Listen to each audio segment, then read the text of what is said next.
disclaimer, everybody, and it's sad that I even have to do this, but don't believe a single thing I'm about to say in this video. It is off the cuff, non-scripted, non-referenced. I don't have a team fact-checking me except for maybe Facebook, and we all know how that goes. So don't believe me. Go out, do your own research. I'm probably going to misquote numbers. I'm probably going to leave things out. I'm trying to take 30 years of farming information and cram it into something less than 15 minutes. So the entire point of this series is not to believe me. It's to get you thinking and to get you to go out and doing your own research so you know what is the best decision for you. Thank you. Hi. It is the definition of moist in East Tennessee. And not even the good kind, like the cold, nasty, gross kind that makes you need like 4 layers so you don't get hypothermia. It's that kind of moist. So because it's so lovely out, I ended up having to wait a while to get my load. Gave me a little time to read. God, this hat's soaked. Yeah. Gave me a little time to read.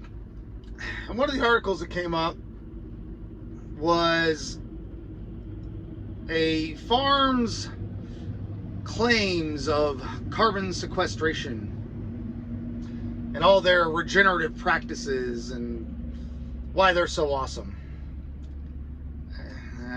I mean, I'm getting to the point where I don't like using the term regenerative. The soup sandwich out here. And my truck almost got hit. So, let's talk regenerative. You know, somewhere in the last 5 years, regenerative became this salesy buzzword people use for product differentiation. You know, Econ 101, you know, if you want to make the same thing as everybody else and you want people to favor your product over somebody else's, you better find a way to differentiate your product. And that is what regenerative has become. To the point where I almost feel bad telling people, not bad, I guess salesy. I don't like sounding salesy. You can buy chicken from us and a turkey from us and a pig from us and cool. You could not. I'm very small ag. We do what, 200 chickens a year? Like we're gonna do 30 turkeys? Like we're gonna do 10 pigs? Woo! Big scale agriculture up in here.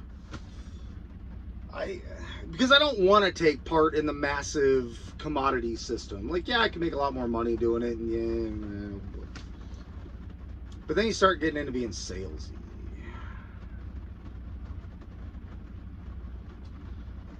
And I don't want to be salesy.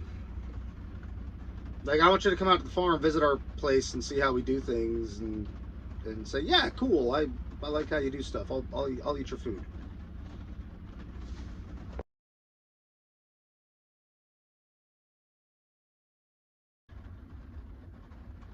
You guys get to see me talk some more.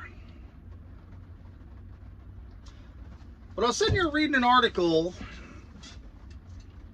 that I agree with, and it's one of the few times that you will hear me say that I agree with the mainstream anti-agriculture, anti-animal agriculture, especially vegan, holistic world. I mean, yeah, they make some good points, but at the same time, most of them have never farmed, so don't make claims to knowledge base you don't have. But the article I was reading was talking about how many farms, I didn't even realize how many farms were making these astronomical claims about how much carbon they're sequestering and just outlandish stuff.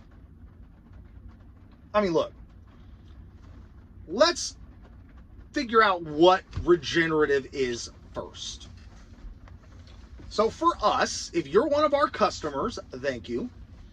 But when I say that we do regenerative agriculture, all I'm saying is that we are implementing systems that are not going to degrade our property. I'm not leasing the land. I don't plan on selling the land in 10 years. I want to make sure that my grandkids can farm on that land if they so choose to do so. So part of that is sequestration of carbon. I see regenerative and carbon sequestration used improperly together quite often. In order to have proper regenerative practices, you need to be mindful of sequestering carbon in your soil because it provides a home for everything to live. The little microscopic organisms that die and become your bioavailable organic carbon in your soil become the home for all of your fungi and bacteria and everything that makes up that mycorrhizosphere, that top like 8 inches of your soil. So you have to be mindful of sequestering carbon into your soil. But I don't believe you should be making claims of being carbon negative. You're not an auto manufacturer, man. Like,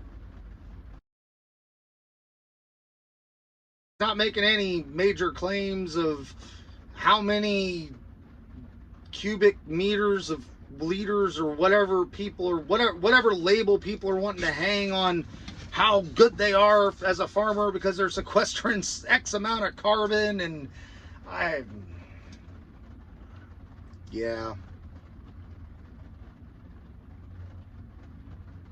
we barely even understand the mycorrhizosphere, so I don't even think it's possible for people to make any substantial claim in the true amount of carbon that they're sequestering, because a direct result of that regenerative practice is providing things in your soil for microbiology to grow up big and strong and then die and have their little carbon carcass become part of your soil.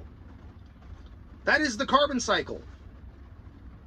And if we don't even understand that, and we're daily discovering, I think there's a new paper coming out every probably couple of days, a peer-reviewed paper coming out every couple of days talking about what we have figured out about the top 8 inches of soil. So if we don't fully understand that, I don't see how you could make a viable, substantial claim saying that you're sequestering X amount of carbon. And like, yeah, I sequester carbon. Yeah, I pay attention to how much chicken poop and pig poop and everything is places, and I mow certain ways, and you know, yes, I do a lot of that, but I'm not doing that to sell a product. Because anytime you're farming, your land is either degrading or improving. If you run too many chickens on your land, it will degrade your land because you have too much nitrogen on your property. It'll even degrade your water table. If you try and plant too high density and you rely on chemical fertilizers, eventually that entire operation is just going to come to a halt. Your mycorrhizas, your like everything in your soil, down to the pill bugs and earthworms and nematodes, are just going to leave. Like, nobody wants to live by the train terminal in Los Angeles. You trash the place out, everybody will move out. Come running through there with a rototiller constantly and pouring chemicals on it, and things just aren't going to survive. Here, and like, since carbon banking became this new fancy buzzword. You know, be careful. You know, is somebody saying they're regenerative to sell a product, or are they regenerative to actually be regenerative?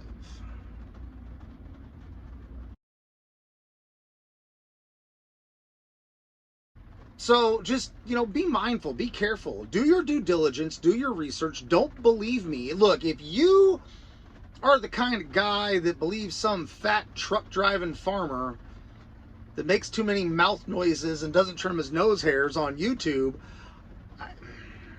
good on you, I guess. But go out and do your research. You are what you eat, and essentially are what you eat eats. So know what you're talking about. Do your due diligence, do your research. Don't believe me.